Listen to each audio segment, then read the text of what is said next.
looked at your life and wondered, when did I stop being me?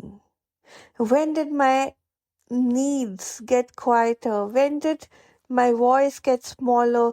When did my world start revolving around somebody else? When did I forget me? When did I forget myself?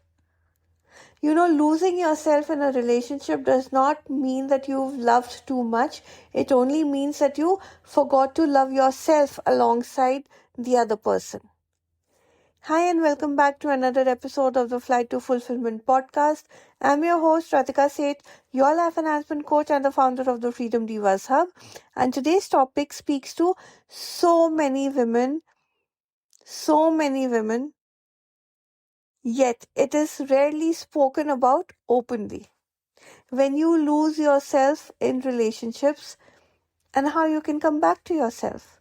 Because losing yourself does not happen overnight. Oh my God, no, it does not happen overnight. It happens quietly, gradually, slowly, yet lovingly.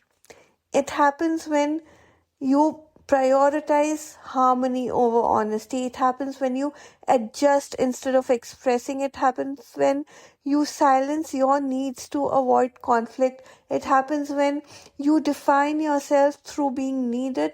It happens when you abandon yourself. You abandon yourself just to keep the love going. And before you even realize it, you're present in the relationship, yes, of course, but sadly, you're absent from your own self. So today we are going to gently unpack why this happens, and we'll walk through 5 steps to come home to yourself without guilt, blame, or fear. Number 1, understand that losing yourself was just survival mechanism. Trust me, you didn't lose yourself because you were weak. You lost yourself because somewhere, subconsciously or consciously, you learned that love meant adjusting, pleasing, and proving. For many women, self-abandonment once felt safer than rejection. So recognizing this removes all the shame, okay? And it replaces it with compassion. You were never broken. You were protecting yourself the only way you knew. This is how you knew. For you, this was protection. Number 2, identify where you're still over-adapting. Coming back to yourself begins with self-awareness. So, talk to yourself. Ask yourself, where do I say yes when I mean no? Where do I stay silent when I know that I want to speak but I just want to keep peace?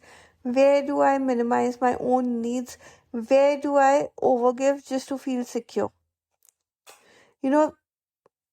These places, these answers are where you slowly started disappearing from yourself. Awareness is the first act of return. It's only once you're aware will you be able to come back. Number 3, reconnect with your inner world without making anyone wrong in the bargain. You don't have to blame your partner. You don't have to blame anybody to reclaim yourself. Coming back to yourself begins with turning your gaze inwards. So ask yourself what you feel, what you need, what you desire, what matters to you.